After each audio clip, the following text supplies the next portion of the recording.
Hello everyone, welcome to my channel Esteemed Tech.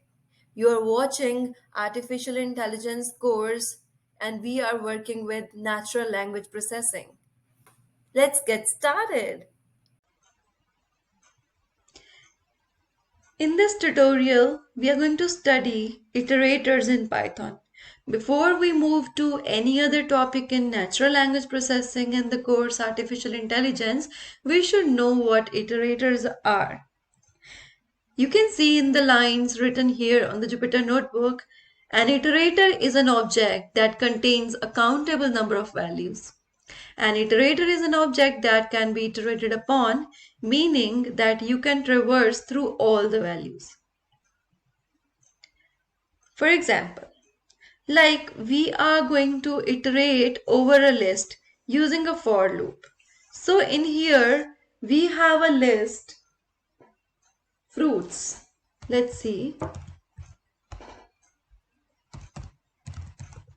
Fruits is the name of the list that contains some fruits like kiwi. So it should be in it as it is a string, it should be in single quotes or double quotes. So mango is my favorite. So these are three are the fruits in the fruits list. I'm here using for loop for fruit in fruits. So you can see here fruits is the name of the list. And fruit is the element within the fruit list. Firstly, it is going to return kiwi, then apple, then mango. Now, for now, we'll have to print here fruit. Hit run. So you can see here we are able to traverse through the list named fruits. So, how it happens? Let's see what happens at the back end. We have a list, right? So the name of the list is fruits.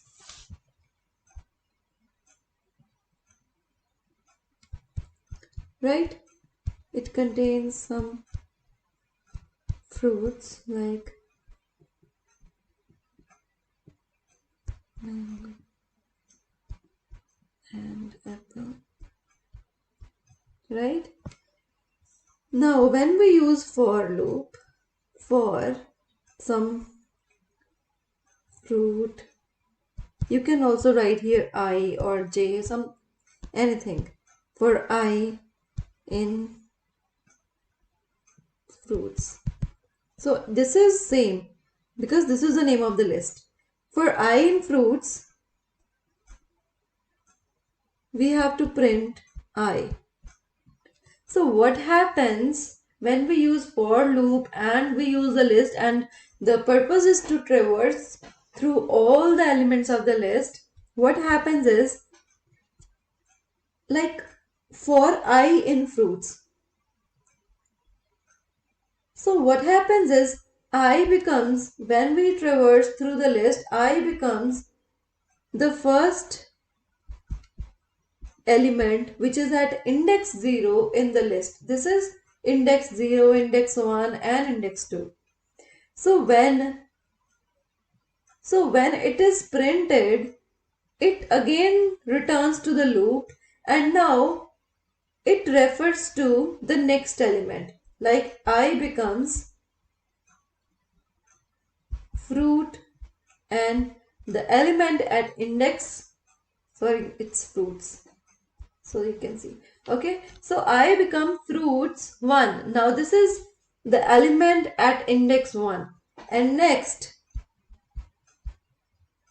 when it is printed, like this second fruit, like mango is printed, and again this loop, because it has not reached the end, again it will be asked for to print the last element, the next element. Here, the last element is at index 2. So now it is going to be printed, like apple will be printed at the end. So this happens when we use a for loop and we use I. I stands for element at index 0, then element at index 1, then element at index 2. I hope this is clear. Right? So next, let's come to the Jupyter Notebook. Here, we can also traverse through a string. For, again using for loop, in this tutorial especially, we will be doing it with while loop too, but later. Right? So for an alphabet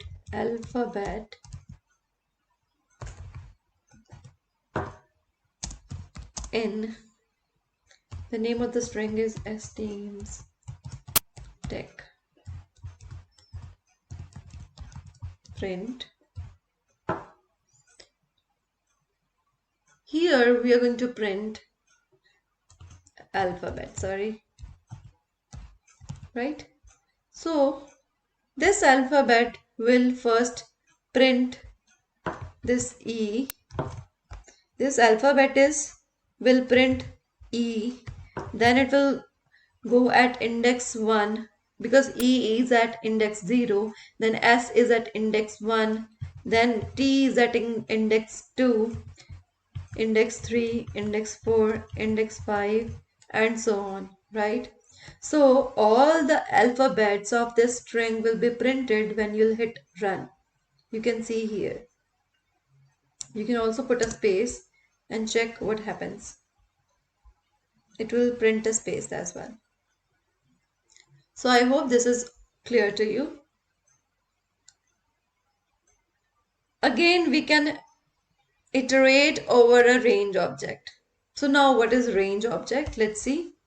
Range, when I write range 5, see, range is something, it's kind of a list that starts from 0 and up till here. 5 is excluded, only 0, 1, 2, 3 and 4 will be printed. 0 is inclusive and 5 is exclusive. So last element is exclusive. It contains 5 elements starting from element 0, right? If I write 5 comma 11, so 5 is inclusive, 11 is inclusive, it is going to, the range object will include like 5, 6, 7, 8, 9 and 10, but not 11. Now see, if I hit run, so although it is saying 5 to 11, only just for your information, when we are going to the for loop, when we'll have to print all the digits within this range object, we should know like the last element is excluded. If I have to tell you here, when we are using range object, if I write 5, it means it contains 0, 1, 2, 3 and 4, but not 5. If I say like it contains up till 5 to 11, you should know that it means like it is starting from 5, 6, 7, 8, 9, 10, but last element is excluded. It's not included in the within the range, right? When we use the range object. I hope this is clear. Let's move back to our Jupyter Notebook and use for loop to print all the digits in the range object. For digit, let's say, digit in range 5. Let's print digit. When we print here, so you can see 0, 1, 2, 3 and 4 are coming, but not 5. If I say 5 to 11, then hit run, you can see 5, 6, 7, 8, 9 and 10 are coming, but not 11. I hope whatever I said in the previous part of my conversation, the previous part of my tutorial, I hope this thing is clear, right? About the range object. All right. So now we can also iterate through dictionary. How we can do is, let's say we have a dictionary named employees. Hmm,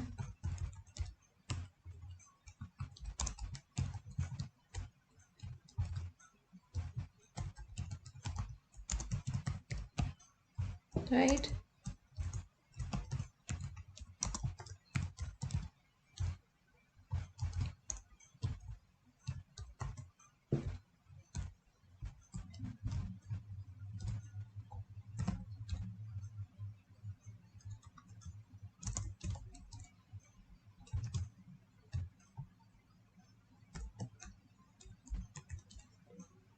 Right? So this is a dictionary that contains three key value pair. So see, this is key, this is value. Whatever comes after colon is value, whatever comes before colon is key. So we'll have to traverse through this dictionary. How we can do is using for loop for key value in employees. Here we can't do like this. Let's see if I'm using this only. Similarly, we have done in the previous section, or we have done in using the list. If I will do like this, see, and I'm printing, let's print key comma value.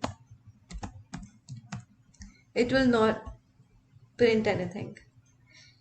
Whenever we are using dictionary, we'll have to use here a method items. Like we'll have to traverse through the items of this dictionary, right? So when I'm going to run this, now you can see here Jasleen, Kaur, Esteem Stack, Harmeet Singh, TCS, Karamdeep Kaur, Facebook, and so on like this. So make sure whenever we are using iterators in the dictionary, we'll have to use items method. I hope this is clear. And similarly,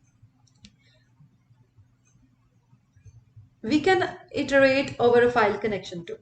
Like for example, I am going to write file here. I'm going to open it. Open this file. I have a file named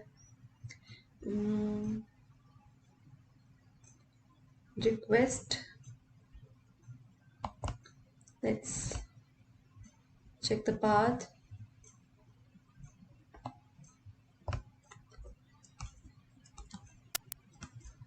I'm putting here path and request.txt, and the direction should be this way.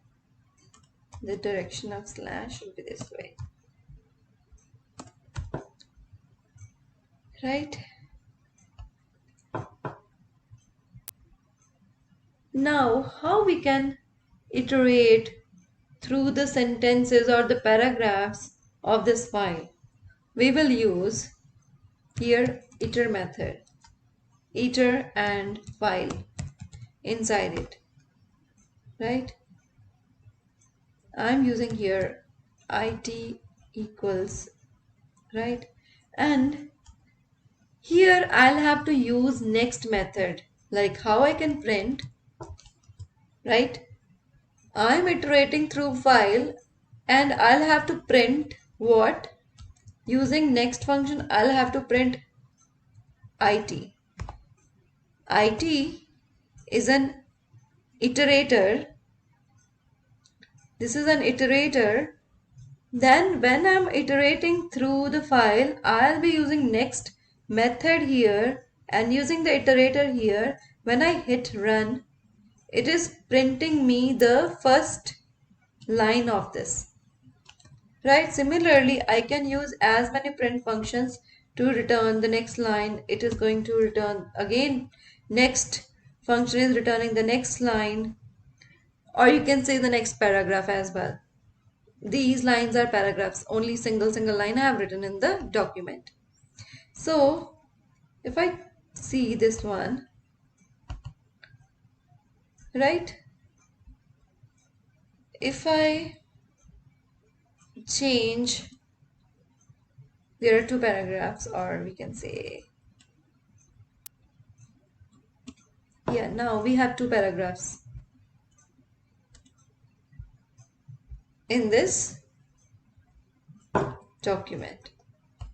Now, when I'm on my Jupyter Notebook, see, when I hit run, it has given me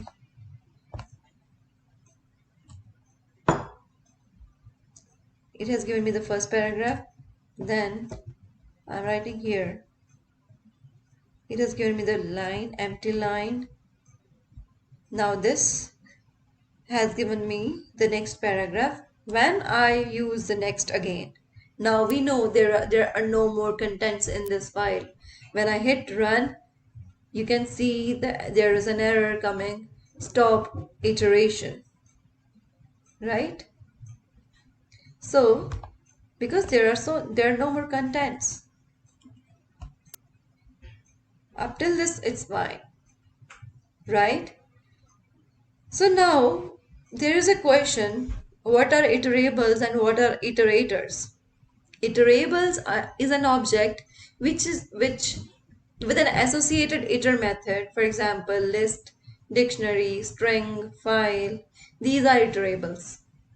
Now iterators. What are iterators? When we apply function or iter method to an iterable, it creates an iterator. Like when I apply iter method on file, file is an iterable. When I apply iter method on file, it becomes iterator. I hope this is clear up till now. When talking about iterables and iterators, we have a kind of flow chart. Let's study that. So see, when we have an iterable we know it may be a list, it may be a dictionary, a file, right? When we use iter method over it, as we have used on file, when we use iter method, it becomes iterator.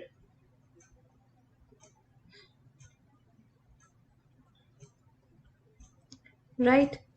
On iterators, when we have iterator, if we want to iterate through the elements of an iterator, what we use next method.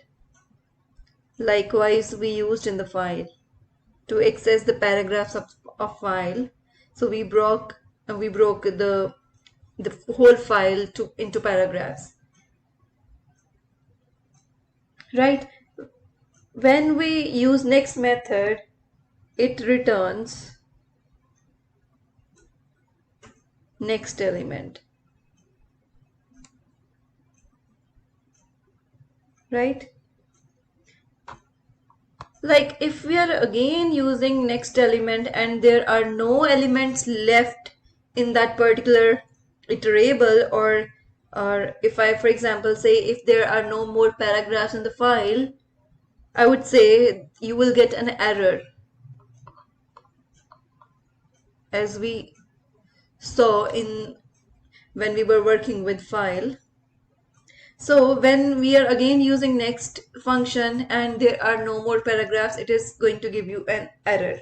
And in that case, you will have to, it does stop iteration at that point because there is no more element left, right? So this is all about the flowchart when we use iterable and iterators, right? Yeah. So now let's move to our Jupyter Notebook and see how other things happen. So, for example, in the next thing we have a word et, something, you can put anything in the variable word, and I'm using it, another variable, and I'm creating, sorry, this is word,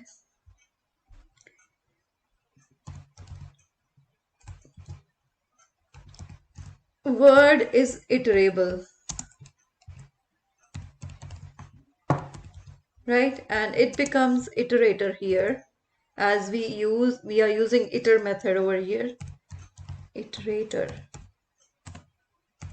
like, right? So I will have to use next to check the output. So in this case, it is showing me E. If I'm using it again,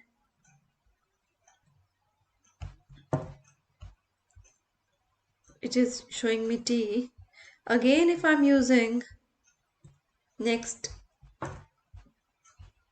so you're getting stop iteration error because there is no more element left in this word et because only two alphabets are there. Nothing is left in the word, right? So that's why it is giving you an error stop iteration. So I hope it's clear, right? So if you want to iterate at once, how we can do it? Like if we want to do it, iterate at once, we'll have to use star or asterisk symbol. For example, we have another word. Word is esteems, right? And this is esteems word is iterable and it contains iter method and the word, right? So now it becomes iterator, and if I want to print the whole word at once, not one by one, I will be using here star and it. So see, I'm hitting run. It is showing me esteems, and it went through each and every alphabet of this word esteems, and it has given you the output esteems like this. You can't use print it again. I mean, if we are using like next, right? We were using next function in order to um, go through each and every element of the iterator. But in this case, if I'm using this print it again, there is no more value because you can see that this is on only single word here. Even if I'm using here tech, so if I'm hitting run, now you can see here it is showing you the whole word at once. So in this case, we can't use this method again because there is no more value to go through, right? Like, share, and subscribe, and please don't forget to hit the bell icon. We are really thankful that you are supporting us.